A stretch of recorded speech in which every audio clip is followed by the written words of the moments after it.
વડોદરાના ઉંડેરા ગામ પાસે કંકાવટી ઓટ્રિયમની દુકાનોને ફાયર એનઓસી નહીં હોવાનું જણાવી ફાયર વિભાગે સીલ કરતા વેપારીઓએ પાલિકાની કામગીરી સામે નારાજગી વ્યક્ત કરી સામૂહિક આત્મવિલોપન કરવાની ચીમકી ઉચ્ચારી છે।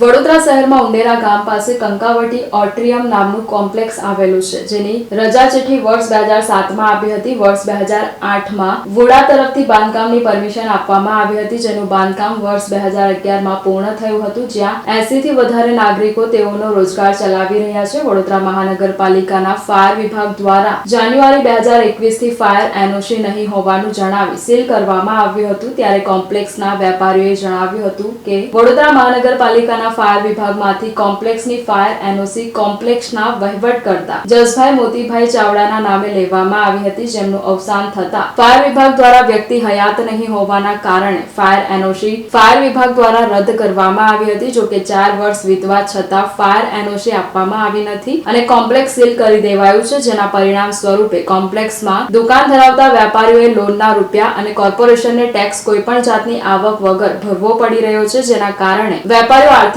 ભીસમાં આવી ગયા છે। જેથી તમામ વેપારીઓએ નક્કી કર્યું છે કે અધિકારીઓ દ્વારા યોગ્ય કાર્યવાહી નહીં કરે તો સીલ કરવામાં આવેલ દુકાનોના સીલ તોડીને દુકાનની અંદર દુકાન માલિકો તેઓના પરિવાર સાથે સામૂહિક આત્મવિલોપન કરવાની તેવી ચીમકી ઉચ્ચારી હતી। સાહેબ 2021 જાન્યુઆરીમાં અમારું કોમ્પ્લેક્સ ફાયર એનઓસી ના હોવાનું જણાવીને સીલ મારવામાં આવ્યું હતું। હવે અગાઉ અમારી પાસે 2019માં ફાયર એનઓસી હતી।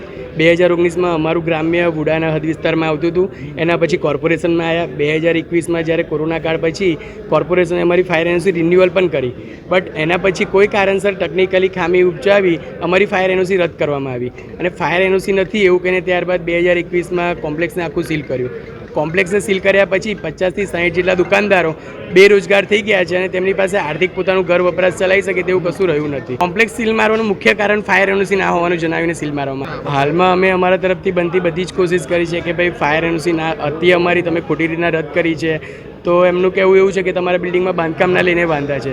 તો અમે કીધું કે બાંધકામમાં કંઈ નાના મોટા સામાન્ય સુધારા વધારા કર્યા હોય તો અમે સરકારનો ઇમ્પેક્ટનો કાયદો છે, ઇમ્પેક્ટમાં જઈને જે બી સરકારના કાયદા નિયમ પ્રમાણે રેગ્યુલરાઇઝ કરવા માટે અમે કરવા તૈયાર છે અમારા તરફથી બધી।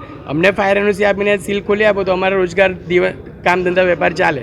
40 થી 50 જેટલી દુકાનદારો છે, જેને લઈને 400 થી 500 લોકોનો રોજગાર એની પર ચાલતો હતો અને બધા દુકાનોવાળા અત્યારે એટલી હદ સુધી કંટાળી ગયા છે કે એમની પાસે કોઈ રસ્તો રહ્યો જ નથી। કે અમે વડોદરા કોર્પોરેશનમાં અનેક રજૂઆતો અમારા તરફથી કરી, પણ કોઈ અમારી રજૂઆત જ સાંભળવા તૈયાર નથી। ના છૂટકે અમારી પાસે બીજો કોઈ રસ્તો રહ્યો જ નથી કે ભાઈ આર્થિક રીતે એટલા તૂટી ગયા છે અને પડી પણ ગયા છે। એક બાજુ વીએમસીના વેરા આવે, લોનોના હપ્તા ચાલુ છે કે સામાન્ય માણસ અને દુકાનદાર પૂરેપૂરા ત્રાસી ગયા છે। અમારી પાસે હવે કોઈ રસ્તો રહ્યો નથી। જો અમને 2 મહિનામાં ન્યાય નહીં મળે તો તમામ દુકાનદારો દુકાનના તાળા તોડીને આત્મવિલોપન કરશે।